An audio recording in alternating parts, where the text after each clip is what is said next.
আজি ধুবুৰী থানাত হাজিৰ নহল কাৰাধীক্ষক প্ৰশান্ত ৰাজবংশী। ধুবুৰী থানাত হাজিৰ হোৱাৰ নিৰ্দেশ দিছিল আৰক্ষীয়ে। সন্ধিয়া কাৰাগাৰতেই পুনৰ থানাত হাজিৰ হোৱাৰ জাননী দিলে ধুবুৰী আৰক্ষীয়ে। উল্লেখযোগ্য যে শুকুৰবাৰে নিশা ধুবুৰী জিলা কাৰাগাৰত ধুবুৰী আৰক্ষী উপস্থিত হৈ তদন্ত আৰম্ভ কৰে। কাৰাগাৰৰ ভিতৰতে ঘটনা সন্দৰ্ভত কেইবাজনো কৰ্মচাৰীক সোধপোছ কৰে ধুবুৰী আৰক্ষীয়ে। নিশাই কৰ্মচাৰী আৰু নিৰাপত্তাৰক্ষীৰ সাক্ষ্য গ্ৰহণ কৰে ধুবুৰী আৰক্ষীয়ে। জিলা কাৰাগাৰৰ অধীক্ষক প্ৰশান্ত ৰাজবংশীক সোধপোছৰ বাবে গৈছিল যদিও বিতৰ্কিত কাৰাধীক্ষক প্ৰশান্ত ৰাজবংশীক কাৰাগাৰত নাপালে আৰক্ষীয়ে। কাৰাগাৰৰ ভিতৰত চলি থকা মদ জুৱা ড্ৰাগছৰ বেহাৰ কথা পোহৰলৈ আনিছিল জিলা কাৰাগাৰৰ এগৰাকী মহিলা ৱাৰ্ডাৰে। ইয়াৰ পাছতে ৰাজ্যজুৰি চাঞ্চল্যৰ সৃষ্টি কৰিছিল কাৰাগাৰৰ চিচিটিভিৰ দৃশ্যই। এইগৰাকী বিতৰ্কিত কাৰাধীক্ষক প্ৰশান্ত ৰাজবংশীৰ জ্ঞাতসাৰেই কাৰাগাৰৰ ভিতৰত ড্ৰাগছ মদ জুৱা আৰু অনৈতিক কাৰ্যকলাপ চলি আছিল সেয়া স্পষ্ট হৈছিল কাৰাগাৰৰ চিচিটিভি ভিজুৱেলত। ইফালে শুকুৰবাৰে কৃষ্ণ বৰ্মন নামৰ এজন অভিযুক্তক আটক কৰিছিল ধুবুৰী আৰক্ষীয়ে। আটক কৰা কৃষ্ণ বৰ্মন কাৰাগাৰৰে এগৰাকী মহিলা ৱাৰ্ডাৰৰ স্বামী। কৃষ্ণ বৰ্মনো জড়িত আছে ধুবুৰী কাৰাগাৰত সংঘটিত অনিয়মৰ সৈতে।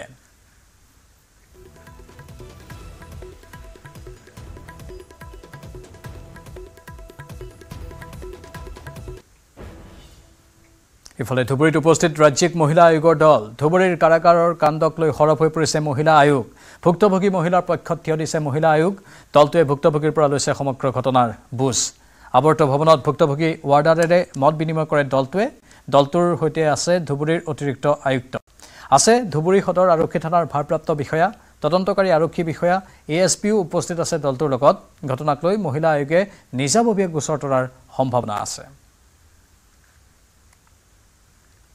মহিলা আয়োগৰ ফালে দীপশিখা ৰাজবংশী তাত ওমেন যিটো ৱাৰ্ডেনত দায়িত্বত আছে আৰু তেখেতৰ ওপৰত তাৰে এজন চুপাৰিনটেণ্ট প্ৰশান্ত ৰাজবংশী। তেখেতে যিটো ব্যৱহাৰ কৰিলে যথেষ্ট বয়সীয়াল বুলি মই মানুহজন লগ পোৱা নাই, যদি বয়স যথেষ্টখিনি হৈছে বুলি মই গম পাইছোঁ। তেতিয়া তেনেকুৱা এজন ব্যক্তিয়ে তেওঁৰ নিজৰ ছোৱালীৰ নিচিনা এজনীক আৰু তাতে একে হেৰিৰে ষ্টাফৰ, গতিকে যিটো ব্যৱহাৰ কৰা বুলি গম পালোঁ, মানসিক শাৰীৰিক দুয়োটাই তেওঁৰ ওপৰত হাৰাচমেণ্ট চলাইছে। গতিকে এনেকুৱা ক্ষেত্ৰত আমাক যেতিয়া তেখেতে জনালে, গতিকে মই তাৰ পৰা অকল ফোনেৰে সকলো কথাই নহয়, সেইকাৰণে আমি আজি স্পটত আহি ইয়াৰে আমাৰ ICৰ লগতে আমাৰ ADC কাৰ্কি বাইদেউ আৰু ছোৱালীজনীকো আমি মাতি আনিলোঁ, আনি ডিটেইলছ গোটেইখিনি কথা শুনিলোঁ। আৰু তাই যিটো গম পাইছোঁ আজি এইবাৰেই নহয়, আগতো তেনেকুৱা ধৰণৰ তাইৰ লগত ঘটনা ঘটিছিল, কিন্তু ভয়ত বা তেনেকুৱা ধৰণৰ এটা তাই হয়তো মনে মনে আছিল। কিন্তু এইবাৰ তাই আৰু মনে মনে থকা নাই, কথাখিনি অ'পেন কৰিলে, তাই FIR দিলে। গতিকে এইটো আইনগতভাৱে গোটেইখিনি যাব আৰু ইনকুৱাৰী OC ছাৰে ক'লে ইনকুৱাৰী চলি আছে। আমাৰ এডিশ্যনেল SPও আহিছিল, আহি গোটেইখিনি ক'লে। তেওঁলোকে খুব চিৰিয়াছলি লৈছে মেটাৰটো, লৈ তেওঁলোকে কৈছে আমি ইনভেষ্টিগেশ্যন চলাই আছোঁ। অলৰেডি কৃষ্ণ বৰ্মন বুলি যিজনে তেওঁক শাৰীৰিক তস্কৰাই নহয় বিভিন্ন ধৰণৰ জোৰ জবস্তি কৰিছিল, তেখেতক এৰেষ্ট কৰি কাৰাগাৰলৈ প্ৰেৰণ কৰিছে। আৰু ৰাজবংশীৰ ওপৰত, প্ৰশান্ত ৰাজবংশীৰ ওপৰতো ইনভেষ্টিগেশ্যন চলাই আছে। আৰু এই সন্দৰ্ভত চাওঁ আহক নিউজ 18ৰ এক প্ৰতিবেদন।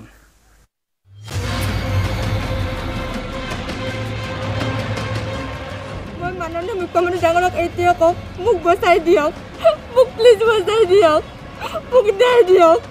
ধৰ্ষণৰ চেষ্টা কৰা ধুবুৰী জিলা কাৰাগাৰৰ অধীক্ষক প্ৰশান্ত ৰাজবংশীৰ বিৰুদ্ধে এজাহাৰ দি ন্যায় বিচাৰৰ দাবী ভুক্তভোগী ৱাৰ্ডাৰৰ। মোক ন্যায় লাগে। খমখমীয়া নোটৰ বান্দিল দেখুৱাই ৱাৰ্ডাৰক যৌন প্ৰস্তাৱ দিবলৈ সাহ কৰা জেলত চাকৰি কৰোঁতে প্ৰাণৰ সংশয়ত ভুগিছে ভুক্তভোগীয়ে। ইমানখিনি ভয় দেখুৱাই আছে, যদি আজি মোৰ লগত স্বামী নাথাকে, মোক কেতিয়া মোক মাৰি পেলাই মোৰ নিজৰ ভয় লগা হৈ গৈছে বাহিৰত ওলাবৰ কাৰণে। আনকি পিতৃ মাতৃৰ প্ৰাণৰ বাবেও আতংকিত ভুক্তভোগী। অলকেশ ৰয় আৰু জেহেৰুল হক নামৰ দুই কটকীয়ে মেনেজ কৰিব নোৱাৰাত ধুবুৰী জেললৈ মাক দেউতাকক মতাই আনি প্ৰশান্ত ৰাজবংশীয়ে ভাবুকি দিয়াৰ অভিযোগ ভুক্তভোগী ৱাৰ্ডাৰৰ। মোক দেউতাই ফোন কৰি কৈছে তেখেতে ধুবুৰী জিলা কাৰাগাৰত আহিছে বুলি, প্ৰশান্ত ৰাজবংশী ছাৰে অনা বুলি কৈছে, প্ৰশান্ত ৰাজবংশী ছাৰে তেখেতক অলপ মাতা বুলি কৈছে। আত্মৰক্ষাৰ বাবে প্ৰশান্ত ৰাজবংশী কয়দী মজিবুৰ ৰহমানৰ লগতে অলকেশ ৰয় আৰু জেহেৰুল হকৰ বিৰুদ্ধে ধুবুৰী থানাত পৃথকে পৃথকে এজাহাৰ দিবলগীয়া হৈছে ভুক্তভোগীয়ে। একেদিনাই 4জন অভিযুক্তৰ বিৰুদ্ধে এজাহাৰ দাখিলৰ পাছত নিশাৰ ভাগত ধুবুৰী জিলা কাৰাগাৰত উপস্থিত হ'ল আৰক্ষী বাহিনী। পাছে জেলত জুৱা আৰু ড্ৰাগছৰ বেপাৰ চলোৱাৰ অভিযোগ উঠা প্ৰশান্ত ৰাজবংশীক জেলত বিচাৰি নাপালে আৰক্ষীয়ে। প্ৰশান্তক নাপাই সোধপোছ কৰিবলৈ ভুক্তভোগীকে থানালৈ নিলে আৰক্ষীয়ে। কামৰ অজুহাত দেখুৱাই শুকুৰবাৰে নিশা বাগি দিয়া প্ৰশান্ত ৰাজবংশীক যিকোনো প্ৰকাৰে শনিবাৰে সদৰ থানাত হাজিৰ হোৱাৰ নিৰ্দেশ ধুবুৰী আৰক্ষীৰ। থানাত উপস্থিত হলেই গ্ৰেপ্তাৰ হ'ব পাৰে ধুবুৰী জেলত জুৱা আৰু ড্ৰাগছৰ বেহা চলোৱাৰ লগতে মহিলা সহকৰ্মীক ধৰ্ষণৰ চেষ্টা চলোৱা Prashant Rajbongshi. Bureau report, news 18 Assam north east.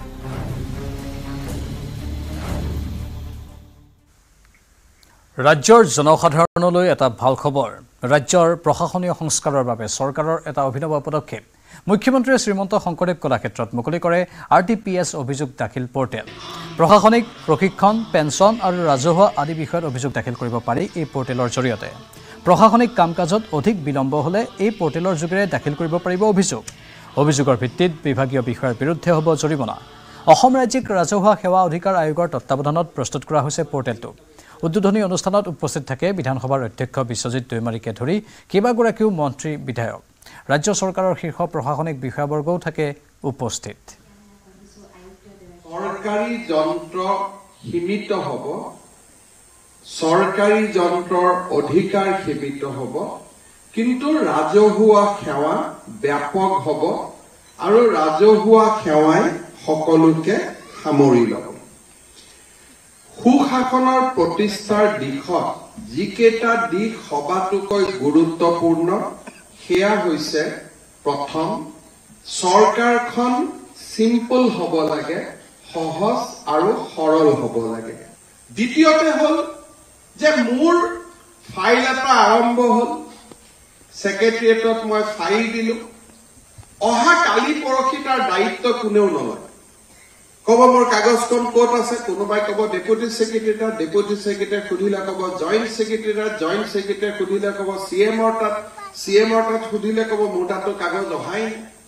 চ' টেকনলজি প্ৰযুক্তিৰ জৰিয়তে আমি দায়বদ্ধতা যে আচলতে কাৰ টেবুলত কিমান দিন কাগজখন পৰি আছে, সেই টেকনলজিয়ে যেতিয়া দায়বদ্ধতাটো ক'ব পাৰিব, তেতিয়া কাম কৰা মানুহজনেও গম পাব যে মোৰ টেবুলত যদি 10 দিনতকৈ ফাইলটো বেছি থাকে, কালি যদি ইনকুৱাৰী হয়, টেকনলজিয়ে প্ৰমাণ কৰিব যে ফাইলটো মোৰ হাততে আছিলে, গতিকে তাৰ কাৰণে দায়বদ্ধতা ময়ে হ'ব লাগিব। তৃতীয়তে, চিম্পল হ'ল, টেকনলজি আহিল, কিন্তু জনসাধাৰণতে যদি নিজৰ অধিকাৰৰ বিষয়ে নাজানে, যে এইটো মোৰ প্ৰাপ্য, এই কথাখিনি যদি তেওঁলোকে নাজানে, তেতিয়াও সুশাসন ব্যৱস্থা প্ৰতিষ্ঠা হ'ব নোৱাৰে। 10 জনৰ মাজত কম্পিটিশ্যন কৰি কিবা এটা সুবিধা লোৱা বেলেগ, সুবিধাটো অধিকাৰ নহয়, কিন্তু অধিকাৰটো অধিকাৰ। অধিকাৰবিলাক চৰকাৰে সময়মতে দিয়াটো চৰকাৰৰ দায়িত্ব। জন্মৰ প্ৰমাণ পত্ৰ, মৃত্যুৰ প্ৰমাণ পত্ৰ, বিবাহৰ পঞ্জীয়ন, মাটিৰ ৰেজিষ্ট্ৰেশ্যন, মাটিৰ ভাগ বতৰা, কোনোবা এজন মোৰ স্বামী ঢুকালে, সন্তানৰ বাবে নেক্সট অফ কিন চাৰ্টিফিকেট, এনেকে আমাৰ ৰাজ্যত আমি নটিফাই কৰিব লাগে যে কিমানটো আমাৰ অধিকাৰৰ ভিতৰত পৰে আৰু কিমানটো অধিকাৰৰ ভিতৰত নপৰে। সামগুৰিত গৰু মাংস খুৱাই জয়ী হৈছে বিজেপি। এই মন্তব্য কৰিছিল সাংসদ ৰকিবুল হুছেইনে। ৰকিবুলৰ এই মন্তব্যৰ প্ৰত্যুত্তৰ দিলে মুখ্যমন্ত্ৰী হিমন্ত বিশ্ব শৰ্মাই। মুখ্যমন্ত্ৰীয়ে কয়, গৰু মাংস খোৱাটো বেয়া কথা, এয়া ৰকিবুল হুছেইনৰ মন্তব্যই প্ৰমাণ কৰিলে। ইমান দিন কংগ্ৰেছে গৰু মাংস খুৱাই জয়ী হৈ আছিল নেকি বুলিও ওলোটাই প্ৰশ্ন কৰে মুখ্যমন্ত্ৰীয়ে। যদি গৰু মাংস খোৱা বেয়া, তেন্তে সেয়া বন্ধ কৰিব লাগে বুলিও উল্লেখ কৰে মুখ্যমন্ত্ৰীয়ে। অসমতে এদিনতে গৰু মাংস বন্ধ কৰি দিম, কোনেও খাব নালাগে গৰু মাংস। গৰু মাংস বন্ধ কৰাৰ প্ৰথম পৰ্যায় ৰকিবুলে গ্ৰহণ কৰিছে, দ্বিতীয় পৰ্যায় ভূপেন বৰাই ল'লেই হ'ব বুলিও কয় মুখ্যমন্ত্ৰীয়ে। ৰিপক শৰ্মা, আমাৰ এজন চালফা, আমাৰ সুৰেশ বৰা, আমাৰ জিতু গোস্বামী, তেওঁলোকে কেনেকৈ দলবদ্ধভাৱে আপোনাৰ ৰেগিং কৰিলে সেই কথাখিনি মই আপোনালোকক আজিৰ বিষয়বস্তু নহয়, সেইবিলাক আমি ইলেকশ্যন কমিশ্যনাৰক দিছোঁ। কিন্তু 2টা বজাত, যিদিনা ইলেকশ্যন, ৰাতি 2টা বজাত মুখ্যমন্ত্ৰী ডাঙৰীয়াই এই মিয়া বুলি কোৱা লোকসকলৰ বুৰ্খা পিন্ধা বহুত মানুহক সেইদিনা মাজুলী বুলি এটুকুৰ জেগাত জইন কৰাইছে আপোনালোকে এইখিনি কৰক কৰি পেলাই আহক আপোনালোকৰ তাত মই দাৱাত খাম দাৱাত শব্দটো মই যেতিয়া কৈছোঁ নহয় দাৱাত শব্দটো উলিয়াই দিয়া দাৱাত খাম মই দাৱাত শব্দটো যেতিয়া মই আমাৰ সভাপতিক ক'লোঁ দাৱাত মানে কি দাৱাত আমাৰ সাধাৰণতে মানুহে বুজি নাপায় দাৱাতটো বুজি পায় মৌলবী লোকসকলে কথাটো বুজিছে মৌলবী লোকসকলে দাৱাতটো বুজি পায় কথাটো বুজি পাইছেনে কিছুমান শব্দ মই নকওঁ মোৰ মুখেৰে গতিকে তেওঁ দাৱাত খাবলৈ আহিব তেওঁ মুখেৰে কৈছে আপোনালোকে মাতক মই দাৱাত খাবলৈ আহিব গতিকে সেই পৰ্যায়লৈ গৈ আজি ইলেকশ্যনৰ বৈতৰণি পাৰ হ'ব গৈছে তাকো এবছৰীয়া এটা টাৰ্মৰ কাৰণে দুখৰ মাজতো ৰকিবুল হুছেইন ডাঙৰীয়াই এটা ভাল কথা ক'লে যে গৰুৰ মাংস খোৱাটো বেয়া কথা সেইটোৱেতো ক'লে তেওঁ যে কংগ্ৰেছে বিজেপিয়ে গৰুৰ মাংস খুৱাই ইলেকশ্যন জিকিব সেইটো বেয়া কথা তাৰমানে মই প্ৰশ্ন কৰিম ইমান দিন চামুগুৰিত কংগ্ৰেছে গৰুৰ মাংস খুৱাই জিকাই আছিল নেকি তেওঁতো চামুগুৰি সমষ্টিটো ভালকৈ জানে তাৰমানে চামুগুৰি ইলেকশ্যন গৰুৰ মাংস খুৱাই জিকিব পাৰে নেকি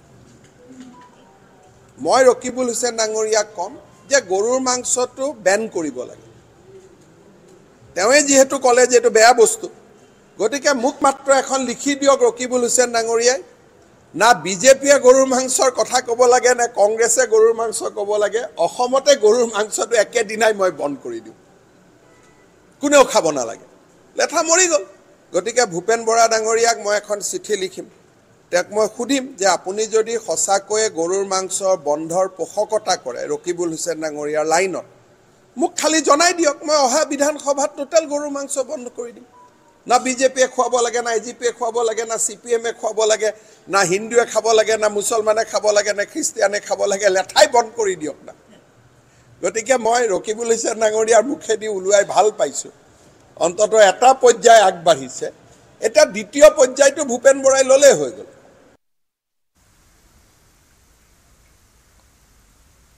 বিকাশৰ বিকল্প পথৰ সন্ধানত অখিল আৰু লুৰিণ মাছখোৱাৰ ITIত অনুষ্ঠিত আলোচনা চক্ৰত এইখিনি কথা উত্থাপন কৰা হয় অনুষ্ঠানত উপস্থিত বিৰোধী আঞ্চলিক দলৰ নেতৃত্ব সুস্থ সমাজ বিকাশ চক্ৰৰ আহ্বানত অনুষ্ঠিত হয় আলোচনা চক্ৰ CPIৰ প্ৰাক্তন বিধায়ক মুনিন মহন্তয়ো ইয়াত অংশ লয় ৰাজ্যৰ দলৰ জ্যেষ্ঠ নেতা ৰাছেল হুছেইনেও অংশ লয় এই অনুষ্ঠানত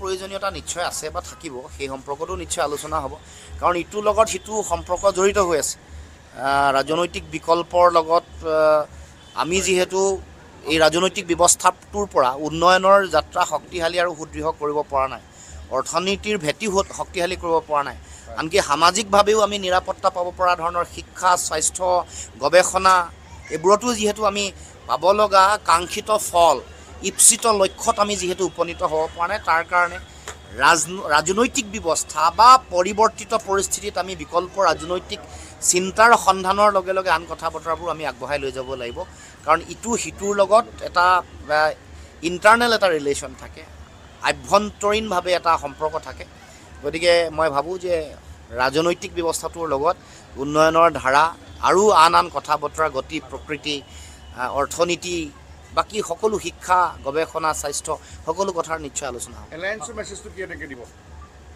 নিশ্চয় প্ৰথম কথাটো হ'ল যে এলায়েন্স সম্পৰ্কীয় কথা উপ নিৰ্বাচনৰ আগতে আমি কৈছিলোঁ যে বিৰোধী এক নহ'লে জিকিব পৰা যিটো সম্ভাৱনাপূৰ্ণ যিটো পৰিৱেশ সেইটোৱে গঢ় লৈ নুঠে প্ৰথমটো আমি মানুহক আশ্বস্ত কৰিব লাগিব যে হয় একেলগে হ'লে আমি বিজেপিক হৰুৱাব পাৰোঁ সেই প্ৰথম যিটো ফাণ্ডামেণ্টেল যিটো বেছিক যিটো প্ৰিন্সিপল সেইটো যেতিয়া ভায়োলেট হ'ব তেতিয়া মানুহৰ মাজত নিৰাশা আহি পৰিছে অহাটো স্বাভাৱিক গতিকে সেই নিৰাশাৰ পৰিৱেশ কোনে সৃষ্টি কৰিলে সেইটো আলোচনা ইতিমধ্যে হৈছে তাৰ পাছত শিক্ষা লোৱাৰ পাছত কোনে কি শিক্ষা লৈছে আৰু লৈ কি সিদ্ধান্ত ল'ব খুজিছে তাৰ ওপৰতে ভৱিষ্যতৰ ৰাজনৈতিক ৰণকৌশল নিৰ্ভৰ কৰিব Coming up, presented by Italian olive oil আৰু ভেষজৰ গুণেৰে সমৃদ্ধ জেক অলিভ